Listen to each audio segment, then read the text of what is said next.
A number of radical subjects, history, theory, popular culture. This is a good place to come to support, and we are very thankful for Mayday Books allowing us to have this event here today. My name is Kieran Knutson. I'm Chief Steward of local CWA 7250. I'm also a proud member of the Industrial Workers of the World, and I'd like to welcome you all tonight for tonight's open house with the IWW Union from Sisters Camelot Canvas. Today we're going to, we have sort of a structured evening, and I'll just let you know what we have planned. The first section is we're going to just do some updates of where things are at in terms of the strike, what's going on with that. Then we're going to allow all the strikers who are sitting up here tonight to introduce themselves and give you a little bit of their own personal story about why they're on strike and their experiences so far. We're going to deal with some of the broader questions that have been raised out of this strike. People probably know it's been somewhat controversial in the alternative and progressive and anarchist scenes in the Twin Cities. We're going to respond to some of the criticisms and charges that have come from the Sisters Camelot Management Collective and try and deal with those systematically. And then we're going to allow people from the audience to raise any questions or concerns that they have, and we just ask that people keep their questions or comments to a reasonable amount of time and to allow the strikers tonight to answer those as best they can. After that, we'll have some announcements of how you can help support the strikers and help them achieve a stronger Sisters Camelot where the workers are respected and made whole through this process. So to start out tonight, though, I'd like to just, on a personal note, talk about what it's like to be on strike. I was on strike for 2 weeks with UPS in 1997, and lived off of hot dogs on the picket line for those 2 weeks, and it was very stressful and had an impact on, obviously, my financial situation, but it was very important to see that through, and so I think we all should show our respect for these folks for standing up for what they believe in and what they think is right for themselves and their coworkers, and taking a great deal of risk and a great deal of heat for having done it. So I just ask everybody to show some respect for these folks as we get started.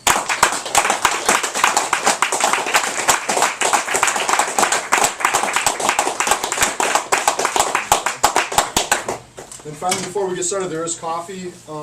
Coffee maker here. There's lots of goodies here that people brought.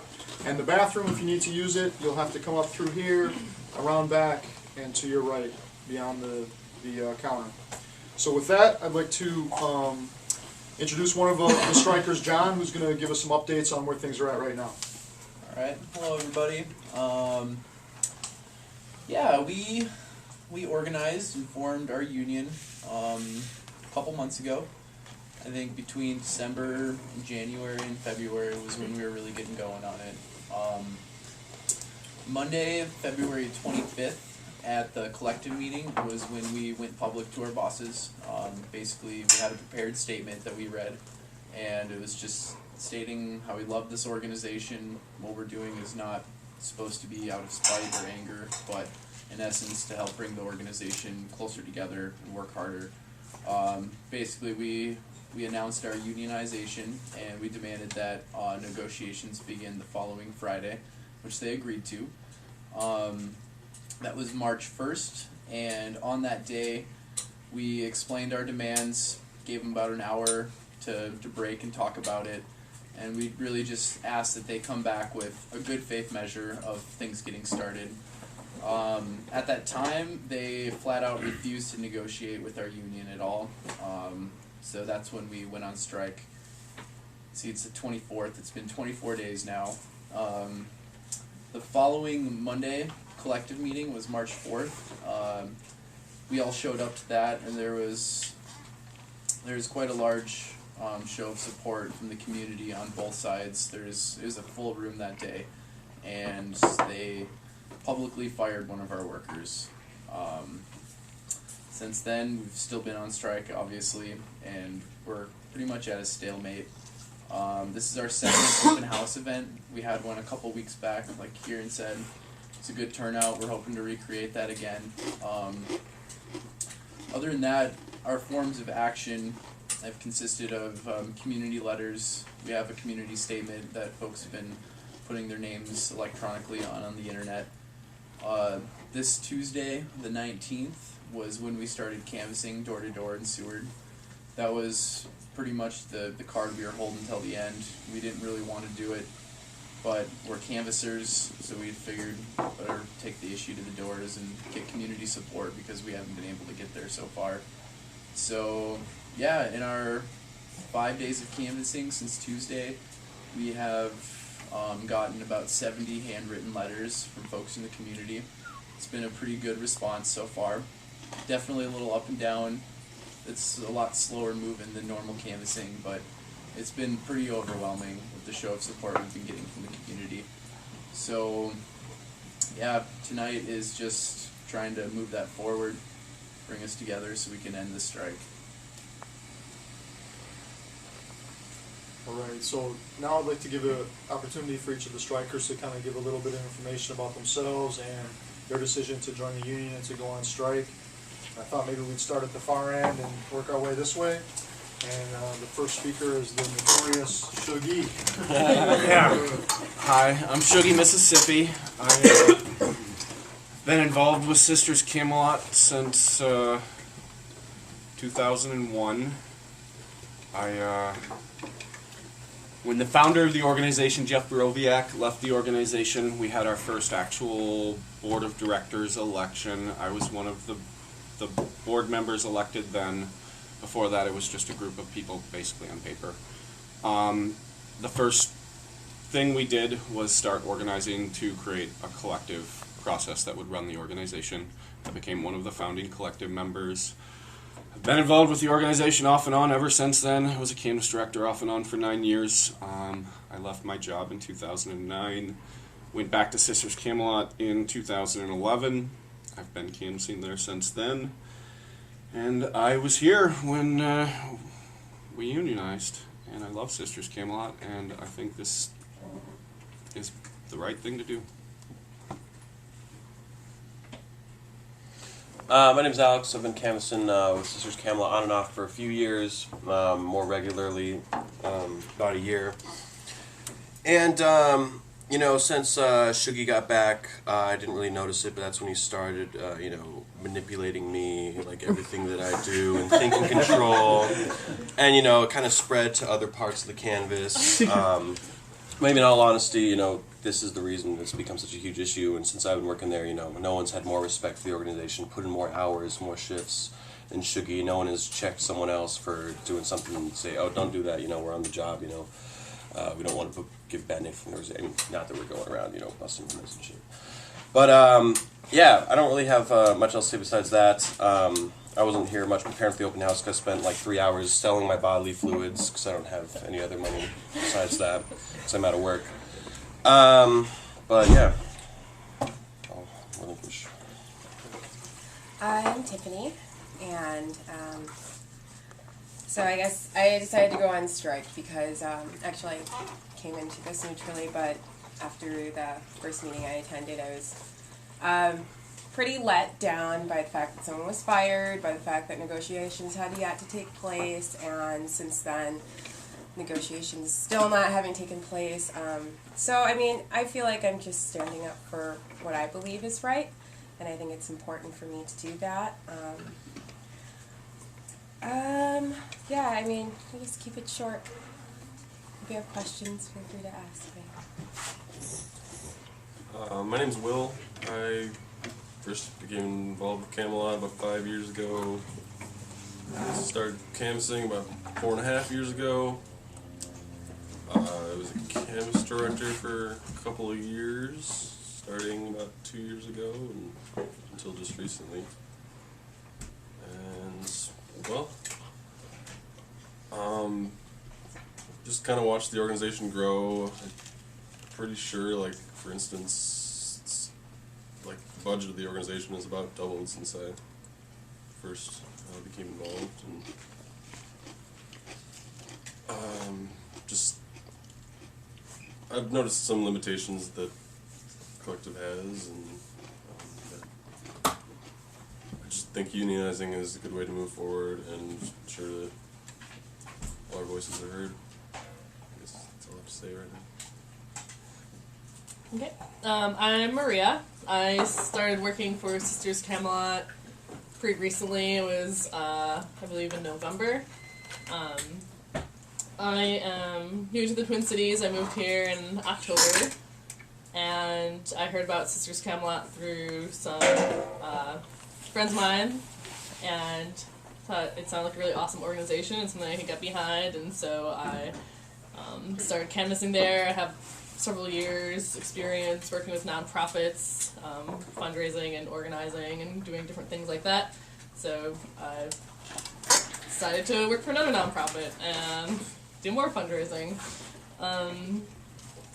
And the reason I joined the union was because I think that the reorganization of power that the union is proposing would be really beneficial to Sisters Camelot. I think the organization would run more efficiently. I think everybody would be happier.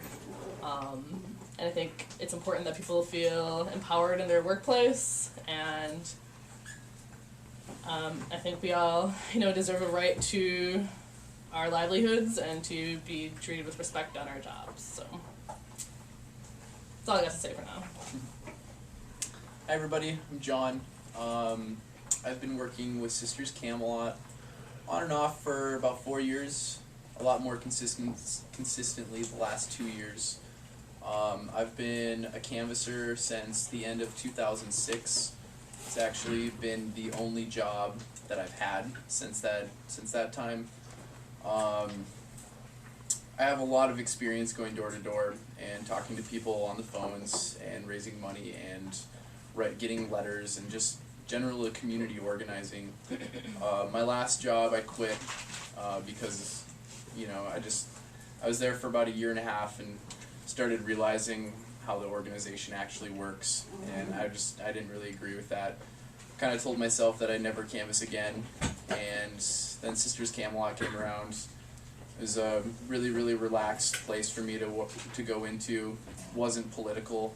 That's the main thing that burnt me out, was working on political campaigns, and I was just really, really, really relieved to find out the fact that I can still go door to door and just talk to people about simple, common, everyday issues that affect all of us. That right there is the main reason why I joined the union, is because I told myself I'd never canvass again, but then something just absolutely wonderful fell in my lap. And just for the essence of sustaining that for myself and my fellow canvassers, just to keep that idea that we can go and knock on a random person's door and talk to them about issues we care about, like upholding that is the main reason why I did this. Because the way it's structured now, it doesn't really set up for longevity of people staying around.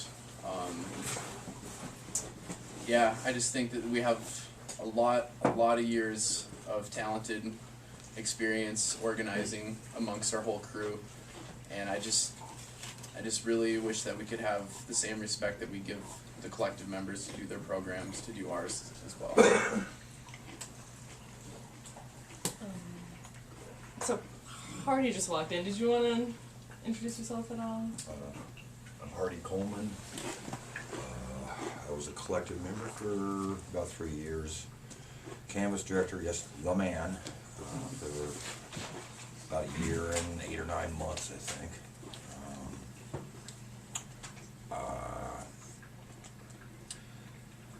I have a lot of issues with the collective. Written about it a little bit. Travis is here. Travis, okay. I was drunk, but that's the only way I could do it. Yeah, that's cool. Yeah, I get very emotional about it. I really put my life into that, and I felt like I was just like, I made a lot of promises, none of which came true. To me, and I was a member of Seward Cafe for 3 years, and a member of Jack Pine, the collective there. To me, collective is a holy entity, and Sisters Camelot has just basically shat on that continuously, and I'm not the only one. And I think certain members of that collective need a whipping boy, and Canvas and bookkeepers have always been the whipping boys. I left when I was offered a substantial raise, but also they wanted to cut, and they did, cut Canvassers' pay. Which was, every member of the collective got a raise. And I just said, fuck you, clowns. It's enough fun, basically. Thanks a lot, brother, for coming tonight.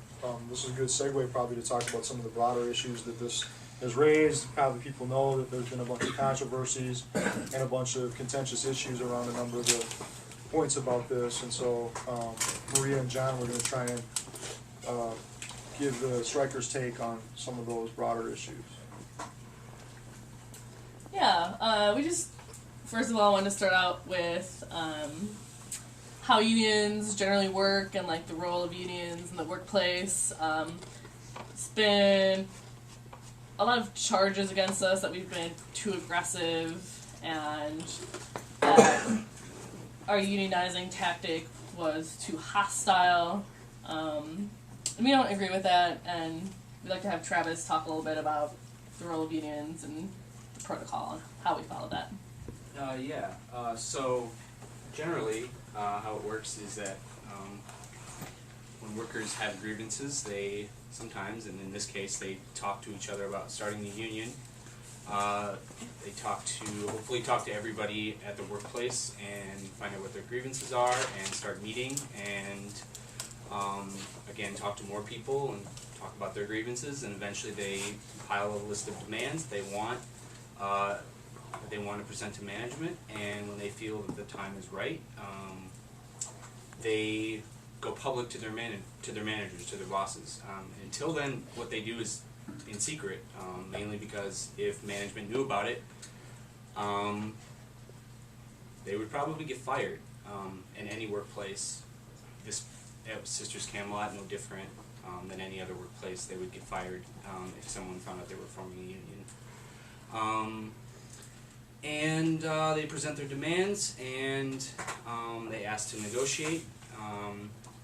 If they say yes, then we start negotiating. If they say no, generally the union will take some sort of action. And in this case, they went on strike, so they withheld their labor. And there are many other actions that they could take as well. Canvassing door to door, like this union is doing, is an example of that. And it's pretty simple. I mean, it's not, what they've done is not aggressive. It's pretty standard for any union. There's nothing aggressive about going on strike. So.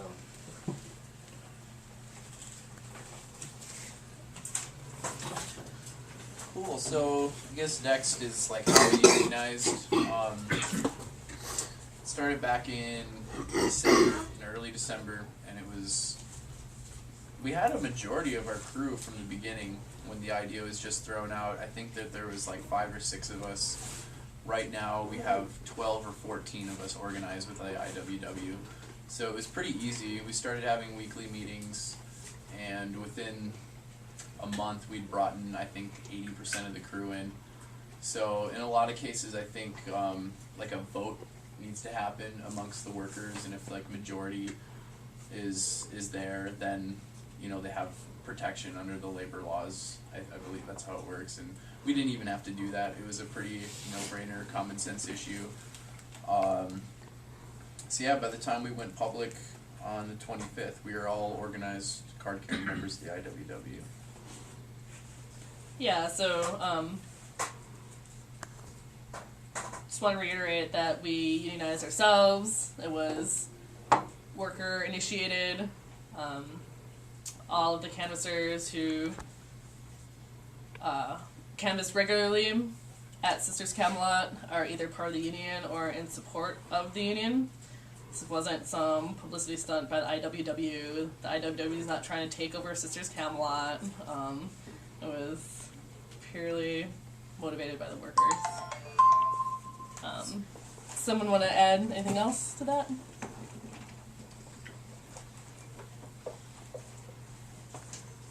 Okay. So we also want to talk about why we unionized, not like specific grievances that we have, we can get to that later, but more the broader philosophy, which is that, you know, workers everywhere should have the right to unionize. Like, we feel workers should have the right to organize themselves and to have a system to address their grievances. That's not the system that's put in place by management.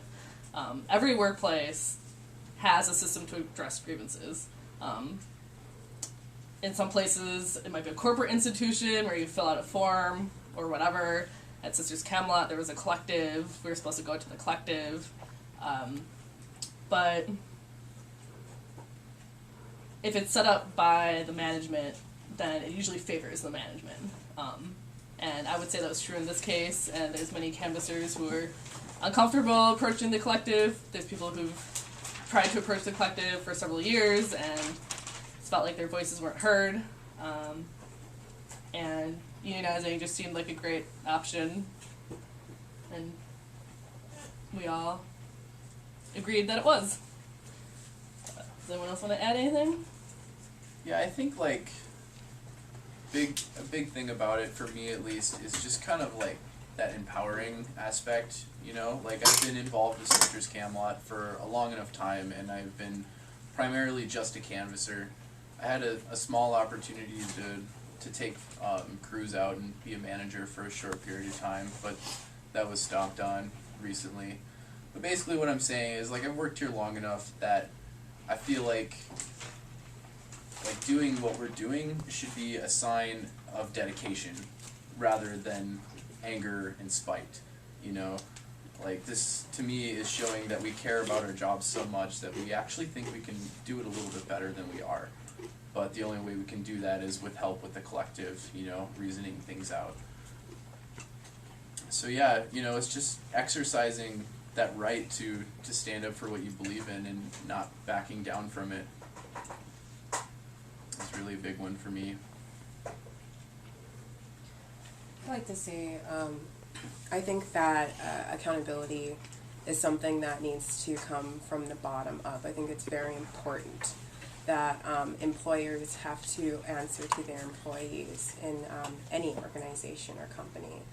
I think that when that doesn't happen, or when, like in this case, a collective is now making universal decisions for everybody involved in the organization, I feel like that's too much of a concentration of power, and I feel like if we're a real collective, that power should be dispersed, like, throughout the organization.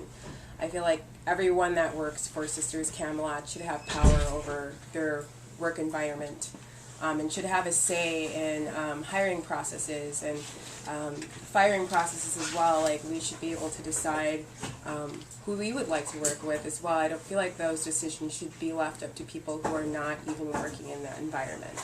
I feel like that the union is going to help us accomplish that. Like, I see this as a really positive change for Sisters Camelot.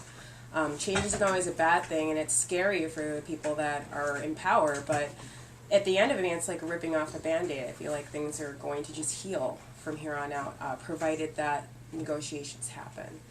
So, yeah. Anyone else? Yeah, another reason why we unionize is just to get our voices heard as a whole, individuals. Like, it's been brought up, there's been personal feelings of canvassers just like not feeling welcome at these collective meetings, and there's been obvious instances where collective status gets favored in these meetings, you know, like, if you aren't a part of the collective and you bring something up, it's up to the collective whether or not they actually want to talk about it. It's not up to the group, you know. So, yeah, we've always been somewhat of a union. I feel like we're a pretty tight-knit group of people. We've been working together very closely for quite a while, and unionizing is just further empowering us and actually giving us a little bit of protection. And also, since we have been on strike for 2 weeks, they have done 3 weeks, yeah, excuse me. They've been amazing at helping us raise money and get support. So, really, we had to prepare for the worst because we saw that might actually happen. And that's another reason why we unionized. We were right. Glad we did. We also want to talk about our vision of Sisters Camelot and like what it is we're fighting for, what we would like Sisters Camelot to become. And I think at the core of this issue is allowing people who have the expertise to run the things that they're good at. So, for example, like the collective is great at doing the food share and the urban garden and all that, but the experience for fundraising lies within the Canvas group. Now, currently, there's 2 Canvas directors who manage the Canvas crew. The Canvas crew is about 14 people or so. There's a lot of people. A lot of those 14 people have way more experience than the 2 Canvas directors. And it's just really unfortunate that the collective would choose to put people in power who don't have the means to run it as efficiently as other people do. So one of our demands, one of the things we're proposing, is that Canvas coordinators are elected by the Canvas. So we'd have a democratic election where we pick 2 Canvas coordinators, and they would be the people who manage the Canvas and essentially do what the directors do now, except that the different tasks would be more divided between the entire crew. So there'd be like the 2 directors who make sure, the 2 coordinators, who make sure things don't fall through the cracks and who kind of do the bureaucratic end of things, and then other people can still field manage, like take out crews and cut maps and do these day-to-day things.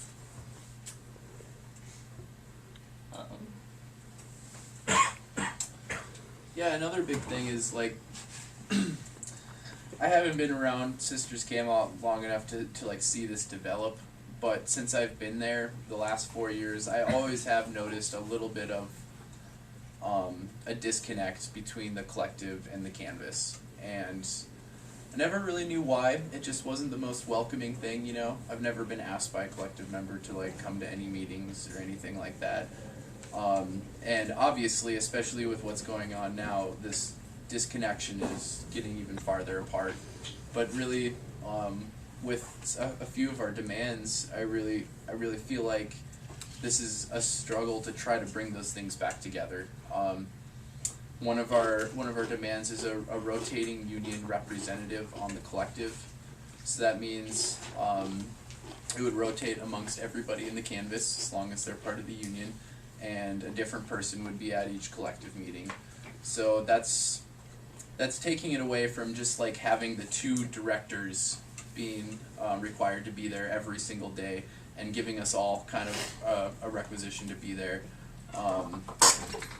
On top of that, we would still have our 2 directors that would be at all these meetings. So it's just getting an extra rotating person to kind of bridge the gap of communication between the canvassers and the collective.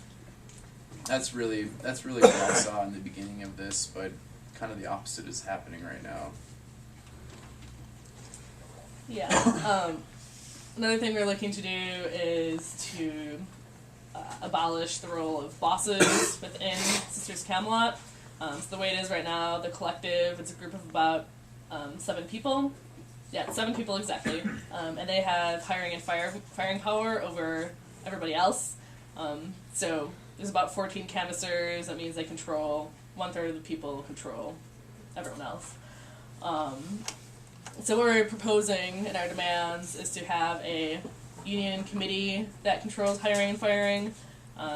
Anybody who wants to can get together and decide who they want to work with and who they don't. And I think that's really important because we're the people who have to work with each other. Like, the collective has their programs in the morning, we do canvassing in the evening. They see us at most 5 minutes 3 times a day. They're not involved with the canvas at all. There's 2 canvas directors, which means that every canvassing shift there's 1 director, one collective member. But that one person can't can't assess everybody as well as we can all assess each other. And if we're all accountable to each other, then we'll all behave better and be more, be a stronger group, I think. So. Yeah. Is there more about the demands that you all have been, or the vision you wanted to expand on? Or? Yeah, I kind of said this a little bit earlier, but really what I see for the future and like a big reason of why we did this is I feel like us having all of our crap together like this and having details about all of our demands, I figured that would come off to the collective as us being dedicated and us really, really wanting to move this organization further. They don't see it that way, but really for the future of Sisters Camelot, once we win this is going to bring our canvas together a lot stronger. We're going to be raising more money. We're going to be taking care of ourselves better, and the programs are going to expand. They have been like crazy, and like Will said, in the last maybe 2 to 4 years, our budget has doubled, which means that we are raising twice or 3 times as much more money as we ever have been. And yeah, if anything, this whole scene should show that we're dedicated and that we care about our jobs and that we want to stick around. We aren't just doing this for a couple days out of the week just to get by, like this is actually like our lifeblood. Yeah, does anyone else want to add anything for their vision? Camelot? Yeah. I've been around since we started the collective. The collective was originally created to decentralize power and to make Sisters Camelot more controlled by the community. The people who want to put in the work and who love Sisters Camelot should have say, and that should be more open. Before the collective, our founder was the executive director of the organization, and he was the last line of all decisions, and that's not appropriate for Sisters Camelot. It's more appropriate for the power structure to be more decentralized as much as possible and more of a democratic workplace. So that's why we started the collective. Over the many years of the collective's existence, in my opinion, it has at times started to become what it was created to fight against. It became harder for people to join the collective. It became less welcoming for people to come talk to the collective. More and more often in recent years, people's ideas were just shot down without even real discussion. The consensus process became less of what it originally was. There have been years. Little details, things like time limits on discussion have been added more and more to the process within the collective so that people are silenced. And that's, in my opinion, not what consensus process is about. Consensus process should be about making sure that nobody's silenced and everybody has their say, and you actually strive for the best, chance at reaching a full consensus that you can. The collective has become something that's controlled by less and less people over the years. We want more workplace democracy, so I feel like Sisters Camelot has grown. You go through growing pains. It's good. It's healthy. This is another struggling time of Sisters Camelot going through growing pains and people fighting to make a change to decentralize the power again and make the place more democratic. The next section, we were going to talk a little bit about, there have been a number of charges that have been made against the strike, different people who've put out statements, sort of either explicitly or implicitly criticizing the strikers for having gone on strike, and they've raised a number of issues, and so we wanted to give a chance to put those issues out there and let the strikers deal with them. And I'm just going to start with one because I think this one has been put out there very prominently, and I know probably in some ways it is probably uncomfortable to deal with, but let's just deal with it. So, Shuggy, you've been accused of having been a negative influence both on this organizing effort and on Sisters Camelot as a whole. And some nasty charges have been made against you, that you've stolen money from Sisters Camelot Collective, and that you are a bad parent, basically. And so I wanted to give you the opportunity to respond to that for people that haven't heard what you have to say about those charges. I wasn't sure if I was going to actually take the time to respond to this the way I'm about to, but I'm going to. I'm just going to take 10 minutes and tell the story. About 7 years ago, almost 8, I was the canvas director of the organization. I had been the canvas director for a number of years. I had been a collective member for a number of years. And there are personalities involved. There were members within the collective over the years who were really good friends who had fallings out and didn't get along anymore. At the time, Rob Tumbleweed Zernick was not a collective member. He was volunteering with the organization and doing a little bit of canvassing. He and I had a huge personal falling out, and that should stay at home. That's been a problem with Camelot over the years, is those falling outs not staying at home. He was, by the collective, not by me, but by the collective, banned from the office during canvas hours for being verbally abusive towards me and a number of the canvassers. And then a mail-in came in that I thought was for Rob Zernick Tumbleweed, and I made a very bad decision, and I stole a mail-in because I didn't want to talk about Tumbleweed, Rob Zernick Tumbleweed, being in that environment, because to claim your mail-in, you would have to be allowed to canvass, and that's the rules we had in place at the time. I made a very bad decision. I didn't do anything to cover it up. I didn't sleep that night. The next morning at 6 o'clock in the morning, I went to my assistant canvas director's house, Mike Filkins, talked to him openly about it. I wrote my letter of resignation. We walked over to 2 prominent collective members' house, and they weren't awake, so I left my keys and my letter of resignation in their mailbox. They contacted me that day, and I can't remember if it was the next day or the day after, but within 2 days there was an emergency collective meeting. I was requested to be there. I went there. The collective at the time thoroughly discussed what happened and recognized and understood and discussed the personality issues. It was recognized that I clearly wasn't trying to steal money from people. It was about the dysfunctional relationship between me and another human being, and us not being able to deal with it outside of the workplace and it affecting the workplace. My letter of resignation was flat out refused by the collective. They made a very firm decision there and convinced me to stay on as canvas director. It was discussed at length, and at the end of that collective meeting, it was decided that I would remain canvas director, and the issue would be closed, and it was made a collective decision that this would not be used as something against me in the future, because it was a very extreme personal situation, and the people there understood it more than most of the collective members who were not around them, who are in the collective now.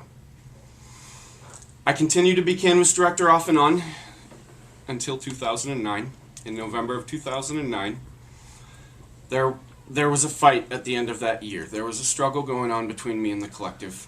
They were trying to micromanage things within the canvas, trying to make me create a training program without allowing more pay for trainers, which I had tried in the past, and I knew it wouldn't work, and I voiced that as often as I could whenever it came up. There was a collective meeting where I ended up resigning from my job at the end of that collective meeting. During that collective meeting, it did seem like, and it's debatable, we don't know if I would have been fired if I wouldn't have resigned or not. We don't know for sure. Ultimately, they were trying to impose changes within the canvas that I felt were bad for the canvas and bad for Sisters Camelot, and I was not going to do those things. So if they were going to force me through votes of the collective to do that, I was choosing to quit my job instead. It has been claimed that I was fired that day for stealing.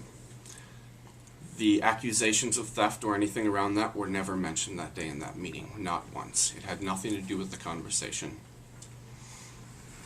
I quit my job. Before the meeting was over, it was also made very clear by the collective that I was welcome to stay in the collective. I was welcome to keep canvassing for Sisters Camelot. My canvasser contract was not canceled. I was welcome to stay volunteering. People very openly made it very clear they wanted me to stay involved with Sisters Camelot, even though I was resigning as canvas director. A lot of personalities were involved, so I left the organization. I went and worked for NARAL Pro-Choice Minnesota for about 1.5 years. In the meantime, I did maintain relationships with people within Sisters Camelot and people who ended up taking over as canvas directors, Will Dixon and Hardy Coleman, I started meeting with them monthly and helping them with their maps and targeting at the beginning of the month, and that kind of started to suck me back into the canvas at Sisters Camelot. And then when there was it was too hot to canvas at NARAL, but we don't have those rules at Camelot. I came to canvas at Sisters Camelot when my work was canceled, and I fell back in love with it and realized why I've been in love with Sisters Camelot and the people there and the environment there and the cause this entire time. I quit my job at NARAL. I went back to Sisters Camelot. My contract as a canvasser that I originally signed when we created those contracts, which I actually wrote in 2001 or 2002, was still on the books and still signed from way back then, and still active. And I did not hear anything from anyone about anyone having a problem with me coming back to Sisters Camelot until many, many months later when Jimmy Jansen, one of our I had you direct a shift. Yes, you asked me to direct a shift because I was the most appropriate person at the time to do it because someone went back to school and didn't have the time. Everyone in the canvas seemed to agree that it was appropriate that I cover and run that shift, a Saturday shift. I had no interest in taking over Hardy and Will's jobs. Never have, never will since then. I ran that shift. The following collective meeting, collective members had a huge issue with that. And then I did hear that some people had grumbled to each other and had mentioned things in a collective meeting when I first came back as a canvasser, but ultimately I was welcome to canvas there. My original contract as a canvasser was still intact, but at the next collective meeting they did make the decision that they wanted me to not do that. I was a little surprised by that, but okay, whatever. So I was not allowed to run shifts anymore. So I went to the collective and started the process to rejoin the collective. To join the collective, you have to volunteer for 3 months, attend a certain number of meetings, and then after those 3 months, every member of the current collective has to approve you and allow you to join the collective. On that day, I was told to my face that I would not be approved as a collective member because I'm a thief and a deadbeat dad. So I didn't fulfill my 3 months because it was made very clear that I wasn't welcome in that process, and I didn't feel very welcome in that process, and but I still love Sisters Camelot. I stayed involved as a canvasser. I was not fired for stealing. My contract was never canceled. There is a very complicated history behind these accusations and people's emotions. There's one current collective member who was there when that bad decision was made by me, and I made a bad decision, and I can't imagine there's anybody in this room who hasn't made a bad decision before. When the unionization started, the straw that broke the camel's back, in my opinion, was the day when the collective demoted 3 very capable veteran field managers, Will Dixon, John Snortum, and Jimmy Jansen, because they are not members of the collective. They didn't want to be members of the collective, and they have their own reasons for that. They're the best people for the job. The very next day, I didn't initiate the conversation for people to start talk about unionization. I was asked to join the conversation. There were a handful of people in the room when I was there and joined in with that conversation. I was a part of the unionization process. I didn't start it. I didn't orchestrate it. This is not about me wanting power. I've made it very clear that I don't ever want to be a canvas director or canvas coordinator at Sisters Camelot ever again, but I think we deserve the right to be organized and have more workplace democracy. So that's an answer to that question. Thanks, Judy. One of the things that I've heard might be a good thing to respond to was that the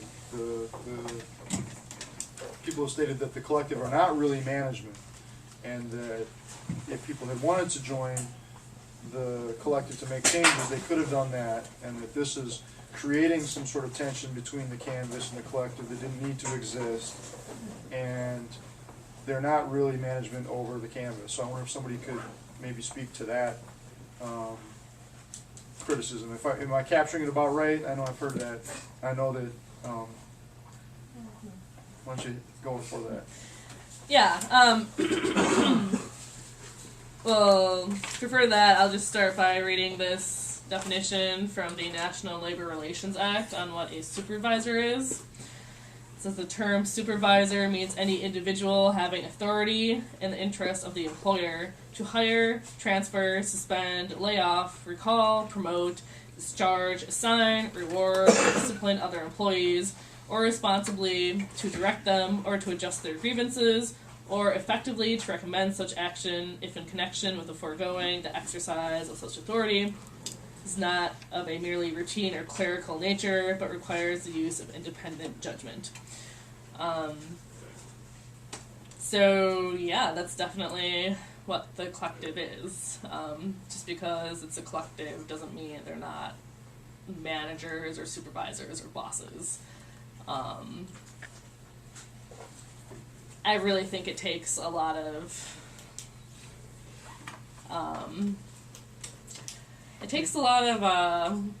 circus performance, twisting backwards, pretzel formations to say they're not our bosses when they have hiring and firing power over us. And when you have this small group of people that have power over a larger group of people, I mean, that's the situation. That's Sisters Camelot.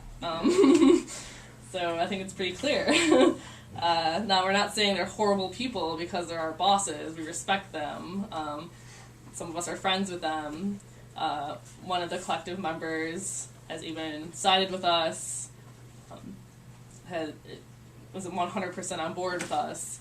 He's our boss. He can't join the union. He doesn't get a vote or anything, but he's still our boss, and he's our friend.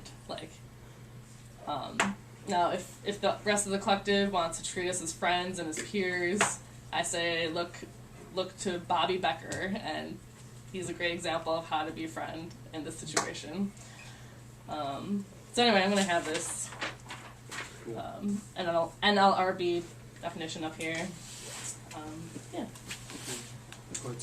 I think it's interesting that that statement continues to be repeated in that way, because essentially all of the amendments and demands are to stop that from happening. Like, we don't want them to be our bosses either. Like, they don't have to be our bosses. If they negotiate with us, that can be over with, and we can all be happy, and we can all be like on equal footing. They don't have to play this role they don't want to play anymore.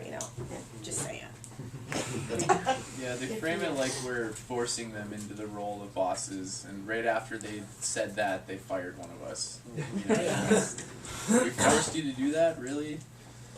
It's just, yeah, it's really sad. Like, we bring up some legitimate structural concerns of how we run our canvas, and instead they turn it around and try to make it a personal issue. They're trying to marginalize us, they're trying to divide us, they're trying to cut us down. They're just hoping that we're going to turn our back on Shuggy so they never have to see him again, when really that's not the issue. The issue is how we run our canvas and how we make this organization stronger. And I can say for 100% wholeheartedly that Shuggy has been absolutely one of the most dedicated people I've seen work for this organization or any organization I can think of from my own personal experience. And just turning our back on him and leaving him behind is not going to make this organization stronger. It's going to leave us feeling shameful and, bottom line, not raising as much money. I do have one criticism of canvases. No, you haven't, except for you, and you put in the collective, process, the volunteering 8 hours a month, coming to at least 2 meetings a month. And it is a real criticism. Same time, you tried, there were many people that have been run out. And I can list, I've got 5 names, I can right off the top of my head, and probably more before me, of that collective. And it can get just venomous. And that's considered normal, which is kind of sick. I don't know where I was going with this, but they are the boss. When I had that position, I was the boss. And yeah, final word came down to me. It doesn't mean you have to treat people like shit. Yeah. I've had good bosses in my life. Yeah. And it's hard to beat something like that. But yeah, they're and the micromanagement. That's I think the main thing that the union should be asking for, demanding, is autonomy. They have no business saying. You're one of the best directors I've ever worked with. to say you can't. Just ridiculous.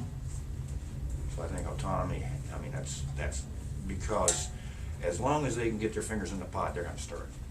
I just learned that from working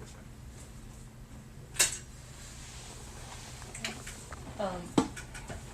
Well, I think we wanted to address some things from the FAQ. Are people ready to move on to that? Yeah, first of all, has anybody seen the FAQ that Sisters Camelot has posted on their Facebook? Y'all are familiar with it? Cool, yeah, we have some copies of it here, or actually we just have one. But there's a couple points in there where it's half-truths or, you know, misrepresentations of what's really going on. We'd just like to address those directly to y'all right now. Yeah, so the first question, is Sisters Camelot anti-union? The answer to that is no, we are not anti-union. In this situation, we prefer to find a solution that does not compromise the values of collective organizing, but we recognize the right of the canvassers to organize themselves as workers. That's pretty kind of a vague thing to say. And I would just like to compare it to this union busting letter that, so the New York State Teachers United, New York State United Teachers, they have a website with different union busting letters, and they point out like all these different it's their hall of shame. Yeah, their hall of shame. They point out just kind of typical things that companies will put out in response to unionizing. So I'm just going to read this really quick. This is from a 3rd Street music school facility they're trying to organize there. I believe in many of the causes which unions fight for. I grew up in a big union town and have worked in organizations that have union representation. I have seen examples of both the good work they have done and the unproductive and negative effects they can introduce. I believe, however, that it is the responsibility of every organization, whether or not its employees elect union representation, to adopt policies and practices that support fair and equitable compensation and benefits, respectful treatment, and an agreeable working environment. So again, this is from a union busting school. And I would just like to go really quick through the standard example of boilerplate anti-union letter, as the New York State United Teachers lists it. Number 1 is position yourself as a source of expert information. Number 2 is legalese. Use some to make organizing a union sound risky and complicated. Number 3 is appreciation. Show some and assure employees their concerns are your priority. Number 4 is third-partying the union to make it sound like some invading, sinister group of outsiders. Number 5 is encourage employees to share their concerns with you. Now, these are all things that the Sisters Camelot Collective has done in the past 3 weeks. I can't speak to their motivations for making these statements, but I think it is pretty eerie how similar they are. Yeah, and just, again, it's just kind of funny. They added in at the end of their answer, and with a but. But we do recognize the right of the canvassers to organize themselves as workers. Really, the bottom line, I think actions speak louder than words. They flat out refused to negotiate with us. Next meeting, they fired one of our workers. And then after that, they're trying to say that they're ready to sit down and negotiate. Like, that to me is not recognizing our right to organize as workers, because we all work here. And just pretending Sugar never existed is not going to be a solution to the problem. So, from what I see, what they've done, they have not recognized our right to organize, and they are not respecting that at all. Number 4 is, I heard Sisters Camelot is a closed collective, and it says, is this true? And then it says, no, the collective is open. And then it goes into a lengthy description of how you join the collective. We've already kind of been over that. And then the very last part is just where they point out their contradiction. It's applicants must fulfill these requirements for 3 months before their membership can be consented upon by fellow workers in the collective.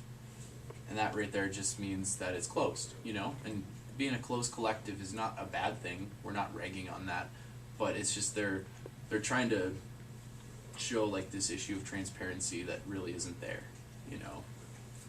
Like Shugi said, he was denied, and Will has had similar experiences with that where it just didn't feel welcome. So it's kind of like, what's the point, you know? If you have some personal issues that have nothing to do with work, and you fulfill all your time just to get told you can't be a part of it, that's not very open in my mind. Yeah, and then question 5 and 6, they say, well, question 5 is what kind of people make up the collective. They say all workers are volunteers and receive small stipends. Question 6 is, do collective members get paid to be part of the collective? The answer is no. Now, this is true. Collective members don't get paid to be part of the collective, but every collective member, all 7 of them, have paid positions. And furthermore, when they hire somebody, they hire within the collective first. And if for some reason they can't hire within the collective, the person who they hire has to join the collective. So saying that the collective is volunteer run, while it's true they don't get paid to go to collective meetings, it's a really misleading thing to say, and it obscures what's actually going on. Yeah, and their stipend they talk about essentially is a shift-based pay, which does not fluctuate. I don't know if this is splitting hairs, but that sounds like a salary to me. I don't really know 100% exactly how much they get paid, and I don't know if that's appropriate to disclose that, but, you know, working 3 program days every single week, that's what they do every week, and that's the pay that they rely on for their livelihood. And, yeah, that's just... Yeah, it's just confusing when they call it a stipend. You think of a $12 check when you think of a stipend. That's not really the way it is, you know. They're getting paid a livable wage to do their work. And just to be clear, that wage comes from the work that the canvas does, is that right? Yeah, 95% of all of Camelot's funds are raised by the canvassers. I think I've heard like the other 5% is like grants, but that's only comes about like once every 3 or 4 years for special projects. So yeah, we do pay their stipends. Yeah, I just want to make it clear, like, we think that the work the collective does is really valuable, and they totally deserve to get paid. They deserve to get paid more than they do. Yeah. But so do we. Like, we do a lot of hard work, and we deserve our pay as well. Question 14 is the collective refusing to negotiate? And they say no. We have offered a good faith measure by significantly expanding the way someone can become a collective member and put out an open-ended offer to begin negotiations. So, I mean, it's not good faith to fire somebody and then make a public offer that accepts some of the demands. It's just not. A good faith negotiation is coming together, just the canvassers and the collective coming together and talking about the demands, and working through them and figuring out what works for Sisters Camelot and what doesn't. That's good faith. Good faith is not posting something on Facebook and saying, hey, we're going to give you these 4 demands. That's just really... It's... and... Yeah. And to me, it's just so obscene, and I can't believe that they're trying to negotiate with us over Facebook. Like, Yeah. I'm sorry, it's just really sad. Yeah, I thought it was really funny in a really sick way, that they like what they did was they opened up the qualifications to become a collective member by saying, instead of volunteering, if you work a certain amount of shifts each month, then over the 3 months of doing so, canvassers can be collective members without having to volunteer. So they offered us that, and they even said, they went as far to say, is any one of you can instantly be on the collective right now. And then immediately after that, they fired Shuki. So that's their creative solution to this problem, or their good faith effort. And we've been open about this since the beginning, given them time. We've been respectful. We haven't left any notes with daggers in it or anything like that.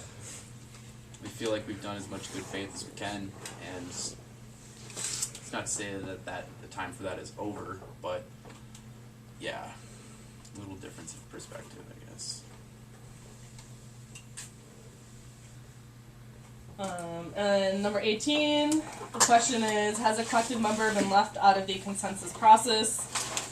Their answer is that one collective member told the collective on Friday, March 1st, he was going on strike with the canvassers. In doing so, he removed himself from the consensus decision-making process concerning the union and the collective. And it says some other stuff about consensus being parties choosing to participate, blah, blah. So they're talking about Bobby Becker. Someone want to address that? Or? Yeah, I can. He's our one of our two campus directors. He's a member of the collective, and he is the one that Maria was saying has been with us on this since the beginning. He's one of our bosses, so he cannot technically be a member of the union, but he has been at all of our meetings, and he's on strike in solidarity with us because he believes that these values we're fighting for are just as important as we do.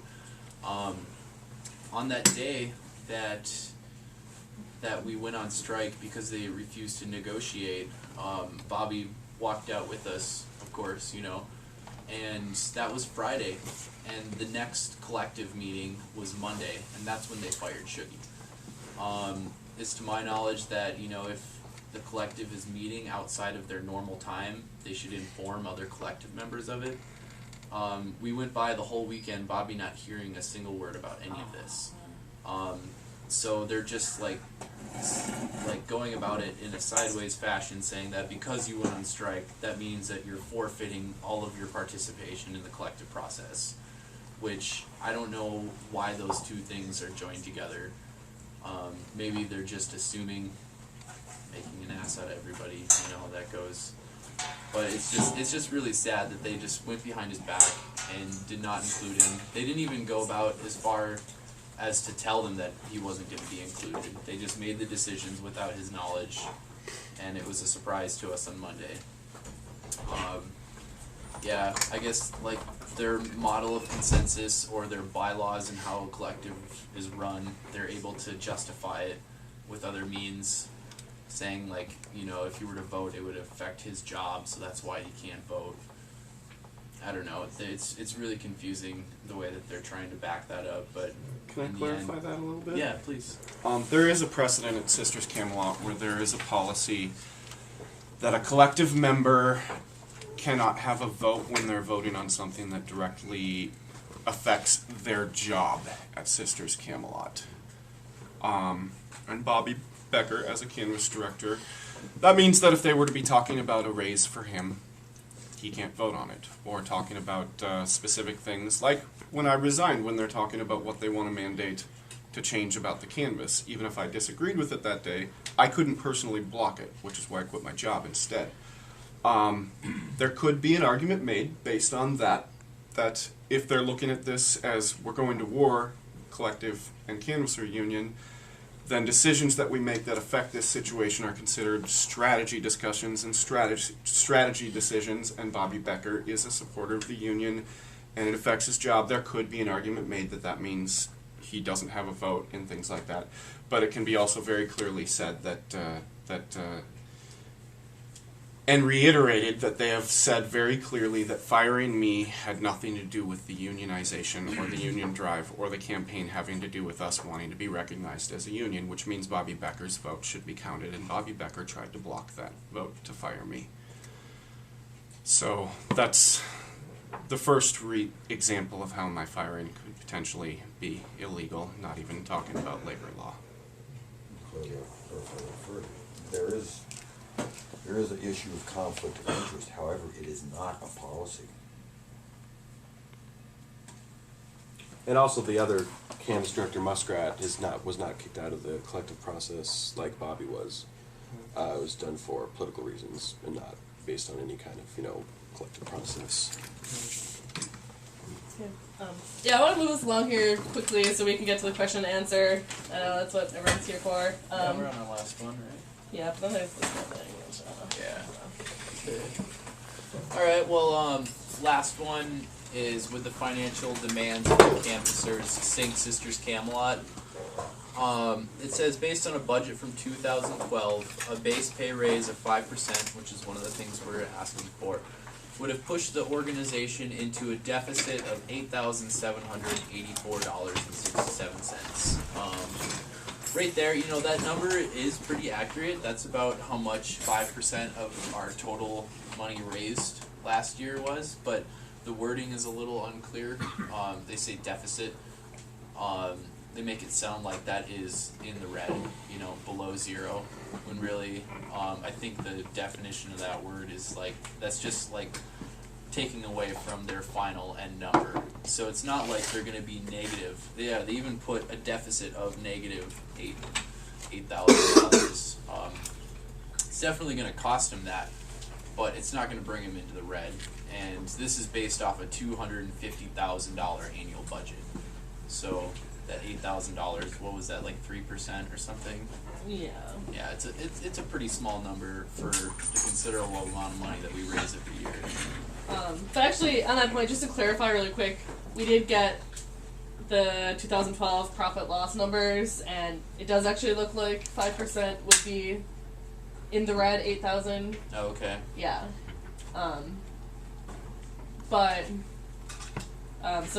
Well, the point we wanted to make was that these numbers are meant to be negotiated. Like, well, we don't really. I mean, it'd be nice to get paid more, but we're not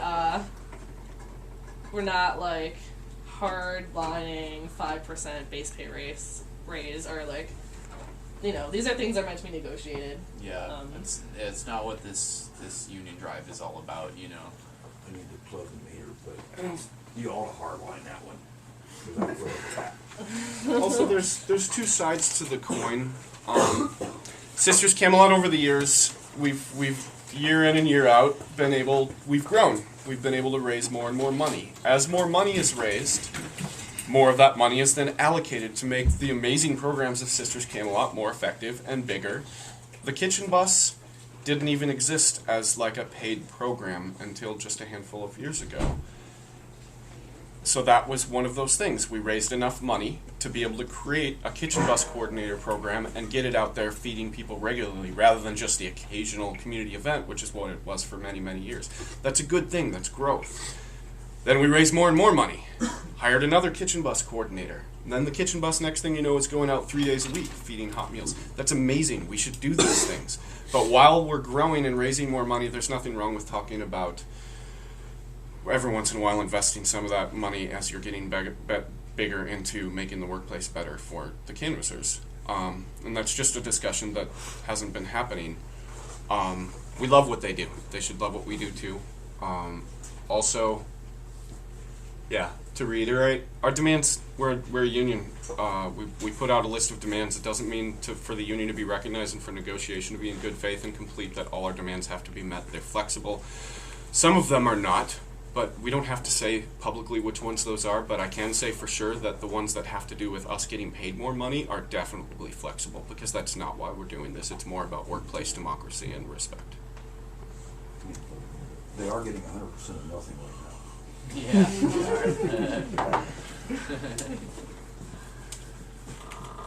Cool. We'll speak to this flyer. Yeah. Next thing we have is kind of an unsettling letter that one of us found at the Seward Co-op the second day that we started canvassing. Has anybody seen this at all? Few? Okay. Looks like this. Yeah, I'll just read it aloud. We got some copies up here if anyone wants to look at it or take one home. But yeah, this is kind of the same lines as the FAQ. We just kind of want to point out some things. We at Sisters Camelot, a local food sharing program, have been informed that there are canvassers going door to door in the neighborhood, spreading misinformation about the organization into the community at large. First of all, we're being extremely transparent. We're introducing ourselves at the door as, hi, my name's John. I'm with the IWW, Sisters Camelot Canvassing Union. Are you familiar with Sisters Camelot? Great. Have you heard about what's been going on?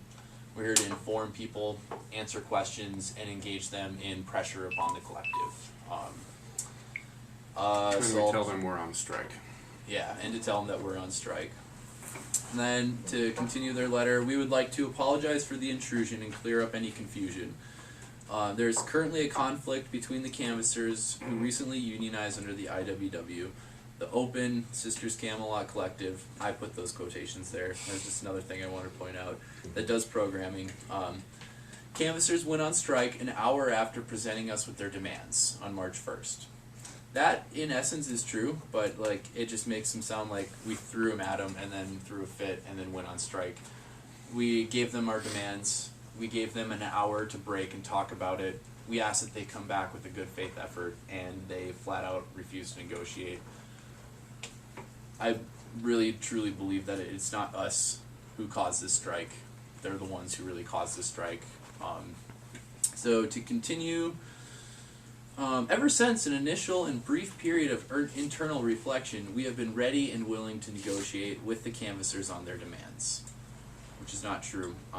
They have said that they're ready to start negotiating after they fired Shuggy, but they were unclear or did not say whether that meant, you know, if we wanted Shuggy there, that would happen. We're telling them that we won't start negotiating until Shuggy's rehired for obvious reasons. I'm not going to get into it now.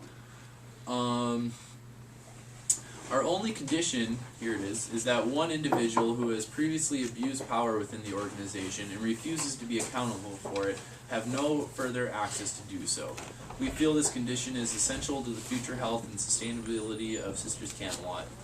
Unfortunately, the canvassers are refusing to negotiate despite multiple good faith efforts or offers on our part. We've covered most of that stuff already. I don't think I have to get into it. That's the part we underlined just to point out. And so we find ourselves at an impasse. They recently informed us that if we did not reinstate the individual in question, they would go door to door telling neighbors about the conflict. Sisters Camelot has, since the beginning of the strike, suspended all canvass operations, which means that no money collected by door-to-door canvassing will go to funding our programming. To me, that's an implication that we're going door-to-door saying that we are Sisters Camelot and that we're just trying to steal money and keep it all for ourselves, which is absolutely entirely not what we're doing. We are deeply sorry that this conflict, which should have been resolved internally, is distracting from our mission of sharing food in the community. We've been trying to resolve this internally the whole time.